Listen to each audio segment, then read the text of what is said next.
Peut-être ma patrie d'abord. On partage très vite. On va essayer de parler du conseil d'avocat du professeur Kamto. Ma patrie d'abord. On va essayer de décrypter ce qui se passe au Cameroun parce que là, on voit de plus en plus le chemin qui était très caché est en train de se dessiner. Ce dont on avait dénoncé, les gens ne nous croyaient pas, est en train d'être vu par tout le monde. Salut Mena, Hervé, Mapo, ma patrie d'abord. Bienvenue dans le direct. Ma patrie d'abord, on va essayer d'en parler rapidement. Comme j'ai dit au début du direct, il y aura la participation de Sergio Bobson qui donnera son avis par rapport au sujet et d'Edgar Minasto, qui sont des membres très influents de la brigade des patriotes. On a besoin de décrypter la situation actuelle au Cameroun, la situation juridique et politique au Cameroun. Nous, le combat, comme on vous a dit depuis quelques jours, est en train de muter et se positionner au niveau intellectuel, au niveau de patriotisme intellectuel, des valeurs claires de patriotisme. Et c'est vraiment décevant de voir des personnes comme le Kamit qui, selon ce qui suivait ces directs depuis, avait des arguments bien clairs sur le panafricanisme, demander aux gens de descendre dans les rues pour faire des gaffes au Cameroun. C'est vraiment désolant. Et nous, on continue avec le combat intellectuel. Et la première phase de ce combat, ma patrie d'abord, à Mercamer, la première phase de ce combat est de décrypter le conseil, le nouveau conseil du maître Kamto, professeur agrégé, qui a formé plusieurs avocats. Et maintenant, il va remettre son destin juridique entre les mains d'un avocat blond. Ma patrie d'abord. Voilà, nous ne serons pas très longs aujourd'hui. On va essayer d'aller très vite. Ma patrie d'abord. Ali Mayonnaise, bonsoir. Ma patrie d'abord. Kimia, ma patrie d'abord. On partage rapidement. Ma patrie d'abord. Oui, Sergio Bobson, j'ai vu ta demande. On va rapidement engager. On n'attendra pas trop de monde. C'est l'un des premiers directs pour le décryptage politique plus intellect de l'histoire politique camerounaise. Ça a déjà commencé hier avec Sergio Bobson. Aujourd'hui, ça va suivre avec VP de Londres des Patriotes. Et plus tard, Edgar Minasto, les autres membres de la Brigade des Patriotes, Amer Kramer, Pierre Poldo, etc. On va essayer de muter notre combat dans ce sens-là pour passer à une vitesse supérieure de sensibilisation et comprendre qu'il n'y a pas que des menaces endogènes au Cameroun, il y en a aussi des influences exogènes et qu'on doit prendre cela en compte. Et l'exemple palpable est l'exemple de ce conseil d'avocats qui est arrivé il y a de cela quelques temps au Cameroun pour une ingérence totale dans les affaires camerounaises. On va essayer de décrypter le profil du maître Éric Dupont, alias Moretti, qui est un Italien d'origine, dont une grosse partie italienne et une autre partie française, dont on veut dire un métissage assez, comment je vais dire, un métissage dangereux. Ma patrie d'abord, Boris, un métissage dangereux et c'est ce métissage-là qu'on nous a envoyé au Cameroun pour essayer de faire les premiers pas de ce fameux mécanisme de déstabilisation déjà engagé par certaines personnes qui, pour le moment, étaient sur des papiers et maintenant, petit à petit, vous réalisez ce dont on disait dès le départ était vrai. Voilà, je ne vais pas attendre trop de monde parce que je ne vais pas faire un très long direct et tout. Donc, on va parler du maître Moetti. Allez, son CV, on le connaît tous. Il suffit d'aller sur Internet et tout, et on peut prendre acte du CV du maître Moretti, qui est un grand avocat, mais comme étudiant, il était franchement nul. Voilà, il est seulement un bon orateur. C'est pour dire, c'est pas parce que tu n'es pas brave à l'école que au travail tu ne le seras pas. Donc, il est plus un showman. Il est plus un showman et il fait, en fait, il ramène plus les projets dans le sens médiatique et il jongle avec les jurys et les journalistes. Voilà ce que le professeur Maurice Kamto nous amène au Cameroun. Voilà. La question est la suivante. Quand j'ai décidé de faire ce direct, j'ai regardé encore et encore et encore les plaidoiries, appelons ça comme ça, du Conseil constitutionnel. J'ai regardé encore et encore le conseil d'avocats du MRC avec les grands avocats comme Maître Sim et tout. On a regardé, j'ai regardé et j'ai vu des personnes braves, des personnes qualifiées, des personnes calées sur tous les plans du code pénal camerounais et du code juridique à tous les niveaux camerounais. J'ai regardé, j'ai vu Maître Ndor qui malheureusement elle est en détention, donc elle ne peut pas se défendre elle-même. J'ai regardé, j'ai vu Atangana qui était l'avocat de l'ICAM, un jeune gars, très jeune gars, brave, qui a tenu tête sans s'arrêter à tout le conseil d'avocats du MRC, au conseil d'avocats du parti Univers et aussi à celui du parti du SDF. J'ai regardé, j'ai vu les avocats du SDF. Voilà, une partie anglophone de notre gros univers juridique. J'ai vu des personnes braves, des personnes calées, ma patrie d'abord junior. J'ai vu des personnes braves, des personnes calées, des personnes qui savaient exactement de quoi elles parlaient. Des personnes qui nous donnaient la fierté d'être Camerounais. Ma patrie d'abord, Hervé Amiafo. J'ai vu des personnes qui nous donnaient cette envie d'aller affronter le monde complexe du droit, le monde complexe du droit camerounais et du droit international. Parce qu'ils nous ont enseigné en quelque temps, ils nous ont donné envie d'aller, ils ont incité notre curiosité d'aller rapidement regarder ce qui se passe dans ce monde-là. Franchement, j'étais très content et je pense que tous les Camerounais étaient fiers, franchement fiers de voir ces avocats-là. Voilà, j'ai vu, après le Conseil constitutionnel, j'ai regardé comment le maître Sim et tout, ils ont défendu certaines personnes qu'on avait arrêtées à Douala. C'était des coups de vidéo parce que normalement, ce n'était pas permis de filmer. Mais ils nous donnaient toujours cette envie-là. Ils nous montraient que on peut tout dire du Cameroun, mais on ne peut jamais mettre en question la valeur intrinsèque des Camerounais. On peut tout dire. On peut parler du gouvernement, on peut parler de la misère et de la pauvreté, on peut parler du sous-développement. On peut même parler des petits conflits qu'il y a entre nous, mais on ne va jamais mettre en doute le fait qu'un Camerounais soit brave. Allez, donc, la question qui me vient naturellement à l'esprit est la suivante. Comment un monsieur qui s'est présenté aux élections, pas n'importe quel monsieur, un monsieur hautement intellectuel qui a tout pris, et a tout pris. Il a appris tout et il a tout pris des blancs et des écoles des blancs parce qu'il est agrégé. Ma patrie d'abord, Alexandre. Il est agrégé. Il connaît ce qu'on appelle le droit camerounais, le droit international à tous les niveaux. Alors, ma question est très simple. Comment ce monsieur, au niveau de professeur d'université, il a touché la plus haute instance? Au niveau de sa veste de politicien, il était à fond dans la campagne électorale, il était à fond dans tout ce qui regardait la magistrature suprême. Comment ce monsieur réussit à nous décevoir de la sorte? C'est la question. C'est cette question qui me trotte dans l'esprit.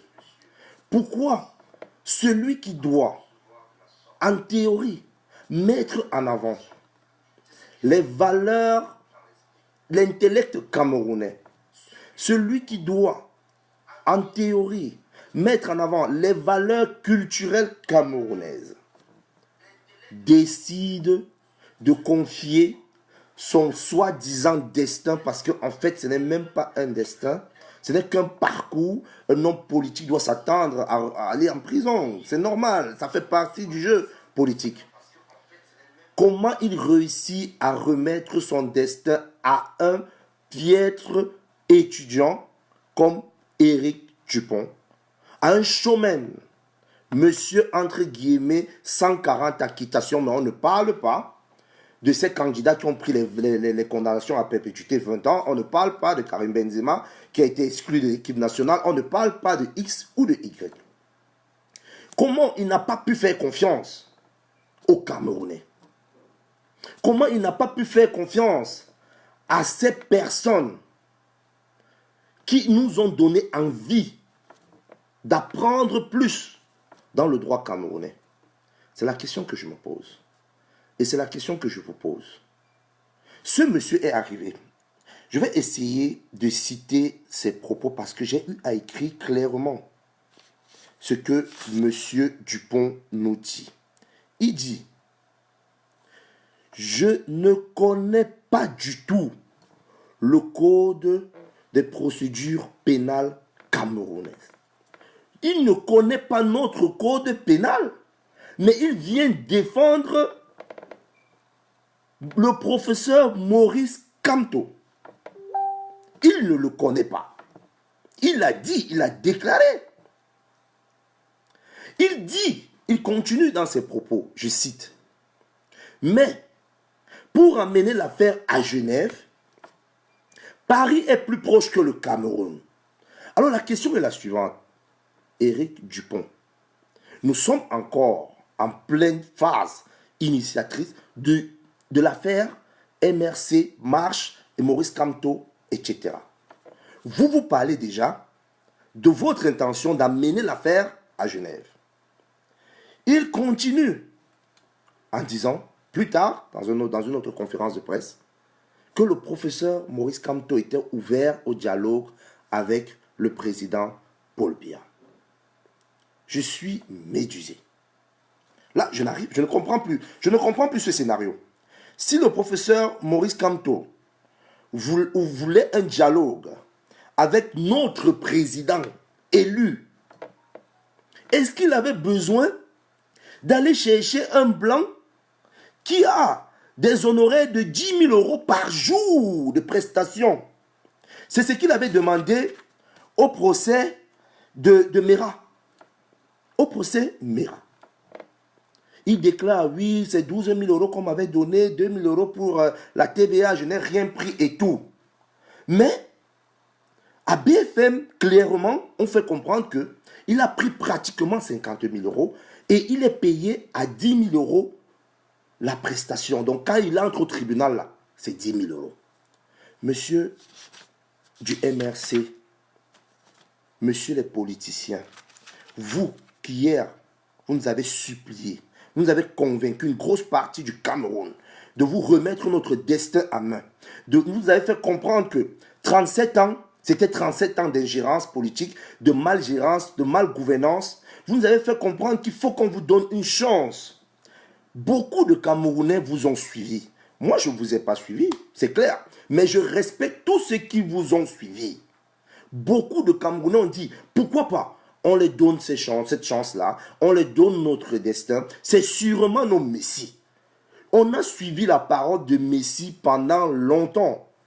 Alors la question est la suivante. Il y en a deux. La première, je l'ai posée. Pourquoi n'avez-vous pas fait confiance aux avocats camerounais jusqu'à la fin? La deuxième, 10 000 euros. 10 000 euros. La conversion 655 francs, 1 euro c'est 655. Nous sommes à combien? 6 550 000 francs par prestation. Donc quand il entre au tribunal, là, c'est ça qu'on compte comme ça, on lui donne cash. Ciao, Moretti. Je suis mal en point, les gars. Sincèrement, je ne comprends rien. Je vous avais posé une question avant de continuer, s'il vous plaît. Que Qu'est-ce que Maurice Kamto a fait pour le Cameroun? J'ai eu des amis qui m'ont lancé des pierres, qui me disaient non, pourquoi il a fait ceci, il a fait cela. J'ai dit non, je ne remets pas en compte et en cause tout ce qu'il a fait. Mais il l'a fait pour lui. Parce que quand il va dans le collectif qui a discuté l'affaire Bakassi, il a été rémunéré. Il l'a fait pour lui. Il l'a fait clairement pour lui. Quand il sort le code pénal, machin, il modifie les trucs, c'est normal, c'était son travail. Il était ministre délégué chargé auprès du ministre de la Justice. Il a été payé. Quand il était recteur, il a été payé. Doyen, il était payé.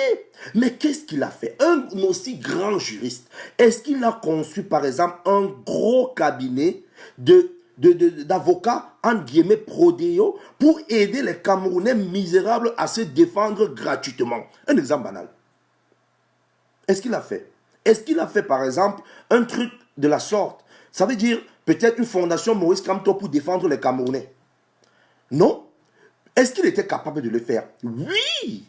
Parce que pendant les marches du MRC, toutes les personnes qui ont été arrêtées ont été défendues d'une manière free et for free. Ça veut dire qu'il savait le faire. Il pouvait le faire. Voilà. Maurice Kamto ne l'a pas fait. Maintenant, les médecins que sûrement n'ont pas une prestation de 10 000 euros par. Quand il entre au tribunal, on compte 10 000 euros, on lui donne. Non. Ce sont des gars qui sont là depuis le départ. Ce sont des gars qui ont vu le MRC grandir. Ce sont des gars qui sont en grande majorité des partisans et membres du MRC. Ce sont des personnes valeureuses, respectables, professionnellement prêtes. Quand tu suis la conférence de presse, ils te rendent compte de ce qui se passe. Ils te parlent de la juridiction camerounaise. Tu sais, tu sens, tu dis oui, c'est un avocat, il va toujours te convaincre que son client va bien, est le meilleur, est le plus sain du monde, mais ce qu'il dit est pertinent. Pourquoi ne pas faire confiance à ces personnes-là jusqu'à la fin? Pourquoi prendre un showman, un blanc, vraiment déjà riche, et pourquoi lui? Un exemple, disons même que le collectif d'avocats que le maître professeur agrégé Maurice Kamto avait mis sur place n'allait pas du tout. On a un avocat camerounais dans le collectif d'avocats de Gbagbo qui a libéré Gbagbo à la CPI, qui est calé dans le droit international, parce que si elle était à la CPI, qui est calé dans le droit africain, qui est calé dans le droit camerounais. Mais pourquoi ne pas prendre celle-là? C'est la question que je me pose. Et si tu veux parler avec le président, qui est ton président, qui est notre président, tu demandes tout simplement. Et je pense que le président va étudier la demande et éventuellement, il va simplement te l'accorder ou pas. Donc, l'agrégé Maurice Kamto, président du MRC, nous prouve encore une fois de plus que nous, Camerounais, nous, Noirs, on ne peut rien faire sans les Français. Donc, les panafricains qui sont en train de bagarrer là, rejoints dans un combat qu'on fait depuis par un État qui a peur d'être envahi, qu'on appelle l'Italie, par l'Union européenne qui a négligé l'histoire de l'immigration à l'Italie. L'Italie a compris que je dois frapper et dire la vérité où ça fait mal. Ils se sont mis à dénoncer le franc CFA parce que, malheureusement pour eux, mais fort heureusement pour nous, le gouvernement en place est fortement nationaliste, est fortement de la droite. Ils ont décidé de parler des choses, des bien fondés, du mal fondé du franc CFA. Donc, on a un support, on a, comment dire, même à l'abolition de l'esclavage, il y avait certains blancs qui nous aidaient, mais on a un support. Nous sommes dans ce combat. Et notre personne qui voulait être président nous ramène en arrière à l'état de l'esclavage pour nous montrer que c'est le blanc qui est supérieur à nous. Dites-moi ce que ce Pauvre étudiant, et c'est écrit sur Internet, il était un piètre étudiant. Piètre, ça veut dire piètre étudiant. Quand il est sorti de l'école, il a cherché le travail dans toutes les gros cabinets d'avocats. Il n'a eu aucune réponse. On ne le gérait même pas. Hein? On ne le gérait même pas. Ce monsieur qui a eu à trahir même ses propres clients. Alors la question est la suivante, parce que j'ai très mal. Nos avocats calés, on sait, nous savons tous ceux qui ont étudié en Europe. Je ne parle pas seulement des gens à l'université. Je dis en général, que ce soit dans des formations, que ce soit dans des formations à l'intérieur d'un travail, que ce soit dans des formations claires, même à l'université, le noir, pour qu'il soit reconnu, il doit clairement étudier 3 fois plus que le blanc. Nous devons toujours nous donner à fond. Pas parce que c'est un problème, non. C'est parce que quand on arrive ici, la majeure partie, nous ne sommes pas nés ici. Donc, nous ne connaissons même pas la culture, leur façon d'étudier, leur manière de faire, de composer les épreuves. Donc, on doit étudier vraiment comme des malades. Donc, résultat des cours, c'est que quand on sort, nous sommes vachement calés. Plus calés que le blanc. Arrivé au travail, nous devons travailler doublement pour avoir comment je vais dire, plus ou moins la même considération. Donc, lui, il vient maintenant. Je sens ça dans ma chair, dans la chair de ma chair. C'est comme si je suis en train de prester au Cameroun. J'ai mon poste, je donne le meilleur de moi-même. Je sais que je suis calé. On va chercher un autre étudiant blanc du Polytech de Turin, avec lequel j'ai fréquenté, pour venir me dire, mon gars, tu dois travailler avec lui, il est fort, quoi. On le paye 10 000 euros par jour. Donc, si ce maître Moretti-là fait en sorte que le procès de Maurice Kamto dure un tout petit peu et il va au tribunal 100 fois. Le gars tue ses 100 000 euros. Le gars est prêt. Il est prêt. Il est prêt. Alors la question est la suivante. Qu'est-ce qu'on veut pour notre pays si on n'arrive pas à donner la considération juste aux Camerounais? On a accusé notre pays en disant qu'il y a la fuite des cerveaux. Les cerveaux fuient parce que l'État ne veut pas donner cette considération aux Camerounais. Le président Biya dit, vous pouvez même revenir, on va vous aider à vous installer. Il y a, quand vous suivez les médias camerounais, on montre plusieurs Camerounais qui sont de la diaspora, qui sont rentrés, ils ont fait des start-up, ils sont en train de s'en sortir. Est-ce que le contexte est facile? Non, pas du tout. Et c'est la même chose partout. Mais la situation est la suivante. Un procès assez médiatisé au niveau du Cameroun et au niveau international, comme celui d'un opposant farouche au régime, comme le professeur Maurice Kamto, il prend un blanc. S'il avait pris le blanc depuis le départ, on devait dire, bon, ok, wow, il ne fait pas confiance au nom, c'est bon, pourquoi pas? C'est son choix, il est libre de prendre l'avocat qu'il veut. Mais il avait déjà un conseil puissant, propre, clair, fort. Et il va chercher un showman.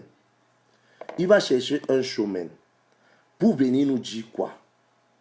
Pour venir nous dire que le Cameroun ne peut rien faire sans l'appui de la France. Absolument un Français qui viendra, on doit faire. Sergio Bobson. Ma patrie d'abord. Imagine un peu ce qui est en train de nous arriver.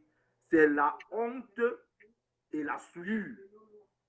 C'est le blanc qui doit venir décider et il dit, les choses des Camerounais, c'est pour les Camerounais.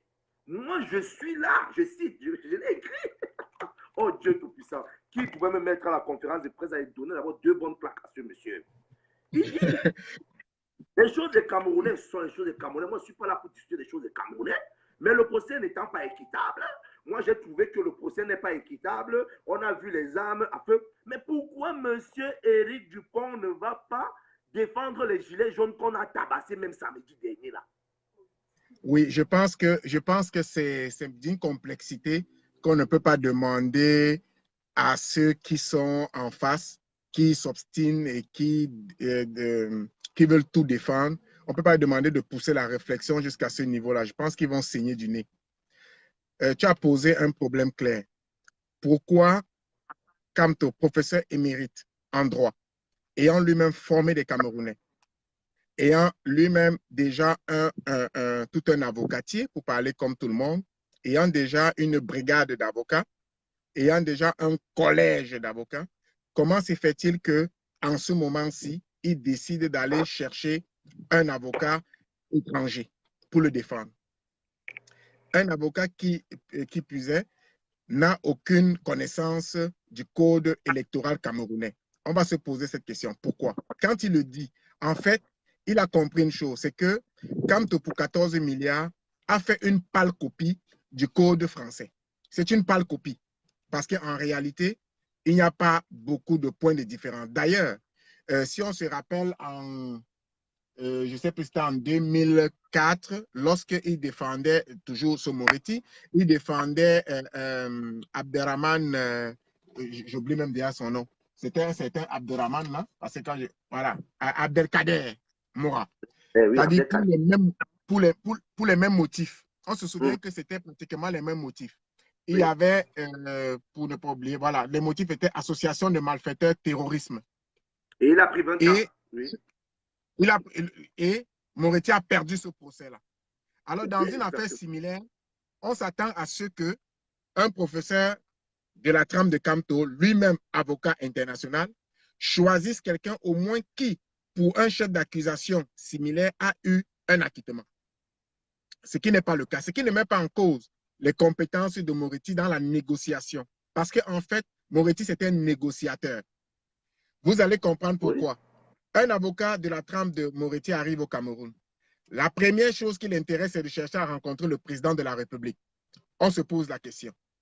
Il faut comprendre que sur nos chefs d'État, et c'est ça le combat que nous menons, sur nos chefs d'État ou les futurs candidats à l'élection, les futurs candidats à la magistrature suprême, on les met tous une épée Damoclès sur la tête. De sorte que on commence à faire du chantage chaque fois qu'il y a une situation qui se produit dans leur pays. Et je vais faire un petit parallèle. C'est vrai qu'on a passé. Je vais faire un petit parallèle.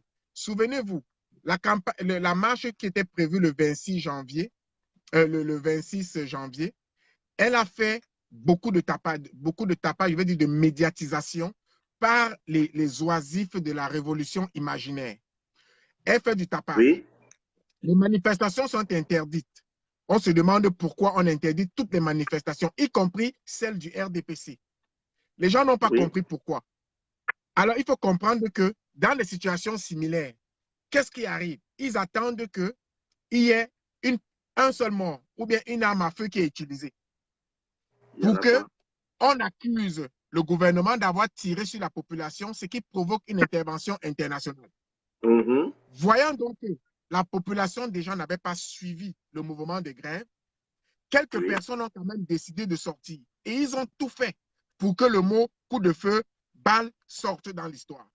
Le gouvernement étant avisé, et n'importe qui le sachant, c'est qu'ils pourraient, c'est parce qu'ils n'ont pas le cœur, comme dans certains pays, ils auraient même pu dissimuler une arme parmi eux et tirer sur un individu, ou alors mettre des snipers ou n'importe quoi, pour qu'une personne soit tuée, de sorte qu'on accuse le gouvernement, pour que la machine qu'ils ont mis en branle aujourd'hui, parce que c'est une machine, Moretti n'est que l'étape d'une machine, il était prévu depuis longtemps. Sauf que ce qu'ils avaient prévu n'a pas marché, qu'il y ait effectivement mort d'homme, parce que la police a réagi efficacement, n'a tiré sur personne. Et on se rend compte qu'on a vu des gens qui disent avoir reçu des balles, enlever les balles avec leurs mains. On a vu des gens qui disent avoir reçu des balles à la cuisse, à l'intérieur de la cuisse, là où passe la jugulaire, mais ne pas avoir une seule goutte de sang au sol. On a vu des gens couchés à l'hôpital disant qu'ils avaient reçu des balles qui étaient en train de pianoter leur téléphone. On comprend donc que c'était une machination qui était déjà préparée. Sauf que la police camerounaise n'est pas tombée dans le piège. Donc, Moretti ne fait que venir répondre à un problème, mais sauf que le problème est atténué, il est dilué. Puisque lui, il a les réseaux, parce qu'en fait, c'est des réseaux.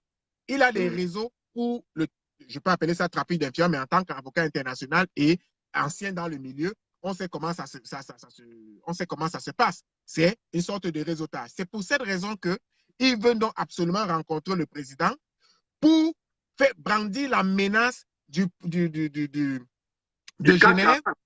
Du CAC 40 oui, français. Ouais. C'est ça, pour faire brandir cette menace-là, pour que le président cède ou alors qu'on sacrifie Kamto pour promettre de laisser, par exemple, le président en paix. Bref, il faut aller comprendre, il faut se mettre au-delà de la réflexion, de ce que les gens voient. Il faut comprendre que Moretti, c'est un négociateur qui a le réseau international pour lui. Kamto lui-même a tous les réseaux internationaux pour lui, parce qu'on sait ce qu'il cache depuis au Camerounais, que lui-même appartient à un grand cabinet d'avocats qui a pour client la Guinée équatoriale. Mais ça, même dans son CV, ça n'apparaît pas. Et ce cabinet d'avocats-là est à l'origine de la déstabilisation en Côte d'Ivoire. De nos frères. Ils ont voulu reproduire le même schéma au Cameroun. Donc maintenant, il n'a pas pris un avocat de son propre cabinet. Pourquoi? Parce que c'est trop flaglant. Donc, ils sont passés donc par un autre réseau, qui est le réseau donc Moretti du CAC 40 français, pour brandir la menace. Mais il faudrait qu'ils comprennent que, et heureusement, nous avons des institutions au Cameroun. Il faut attendre pour qu'on dise qu'un procès est faussé d'avance. Il faudrait au moins attendre que le procès commence. Alors que là, on parle... Il va mettre un peu d'eau dans ton vin. On lui pose une question de savoir quelle est la compétence juridique de la Cour où on va clairement juger les partisans du MS et le professeur Maurice Kamto. Et il dit c'est pas une cour c'est pas un fait de compétence d'une cour militaire. Après, on lui pose la question. Il répond, est-ce que les détenus sont des militaires? Hein? La question est la suivante. Salam Al-Salam, quand il a été jugé, il y a beaucoup de personnes, dans les chefs d'accusation qu'on a donnés par rapport au professeur Maurice Kamto, malheureusement, il y a des points où on dit ça relève de la sécurité nationale. Et quand ça relève de la sécurité nationale, c'est une cour militaire qui va te juger par rapport à ça. Il y en a beaucoup. Tout à fait. Tout à fait. Et je pense que monsieur, le maître Moretti n'est pas à sa première. D'ailleurs, il a tenu le même langage lors du